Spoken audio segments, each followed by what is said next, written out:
Today we'll meet an extraordinary woman who has overcome adversity, proving that our biggest challenges can actually become our biggest strengths. I'm Michelle Marie, and this is The Journey. As a child, Chauntal Lewis wanted nothing more than to be a performer. Landing an agent at just 7 years old, it quickly became clear she was destined for the stage. I want to do what I love to do since I was 3 years old. I want to do that, and if I could do that for a living, I didn't know anything else. Driven by her passion for acting and dance, Chauntal moved to Santa Monica, California to pursue her dreams. But as her career started gaining momentum, the pressures of Hollywood began to take its toll. I would go out to all these auditions and I was so hard on myself. I would push myself. I would rehearse over and over and over and over. And all of a sudden, as stuff was happening, I just remember feeling this sense of there's something bigger than this. On March 18th, 2009, Chauntal's life changed forever. Your life suddenly changed. Tell me what happened that day. I haven't told this in a long time, so I might get emotional. Take your time. March 18th, 2009, I was at my girlfriend's house just like any other day, and we were just having a great time, and then I literally just popped up and I was like, I have to go. In that moment, I popped up off that couch and got in my car on Wilshire Boulevard here in LA, and oh boy, there was a huge semi truck, and it was kind of like, Jesus, take the wheel. And it chopped off the left side of my driver's seat, right down, an inch from my shoulder. Had I been this much closer, I would not exist. And I just remember, I lost my hand. I lost my hand. I'm like, Lord, I lost my hand. And I kept saying it. And I was stuck under this truck too.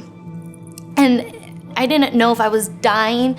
I didn't know if the whole truck was gonna blow up.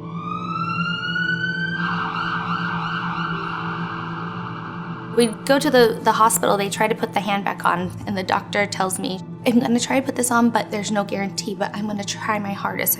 I could see her face right now. Woke up and same eyes were looking back at me, and she just says, I tried so hard, but I'm sorry, for the rest of your life, you're gonna have one hand.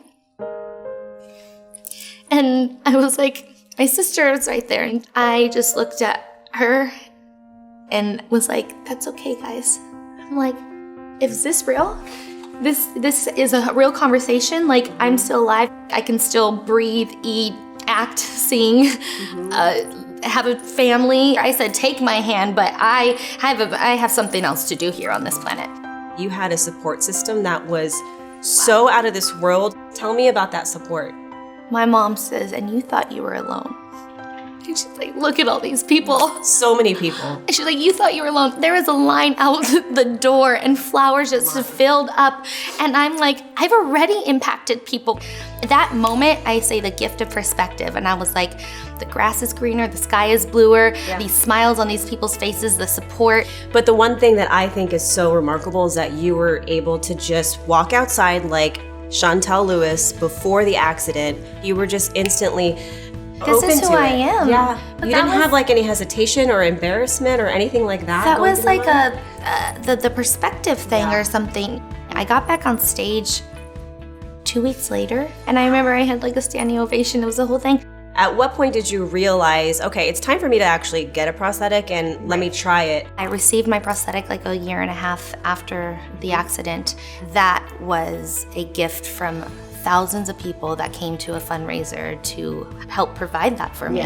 There's a piece of all that support in this hand.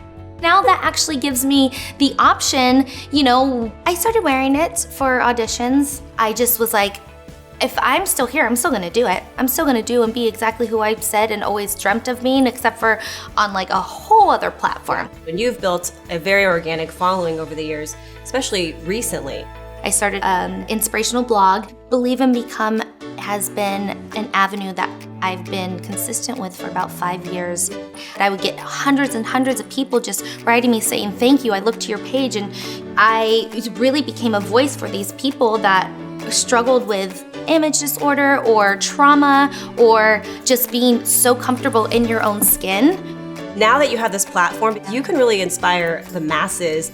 I also want to write my book. I also want to maybe speak at some point to show, younger generations that when they're in school, not to making fun of the girl in the wheelchair or the little person or the girl with one hand or no legs. Take it from me. It could change in an instant, yet I could still smile through it, I could still breathe through it, and I could still come out on the other side.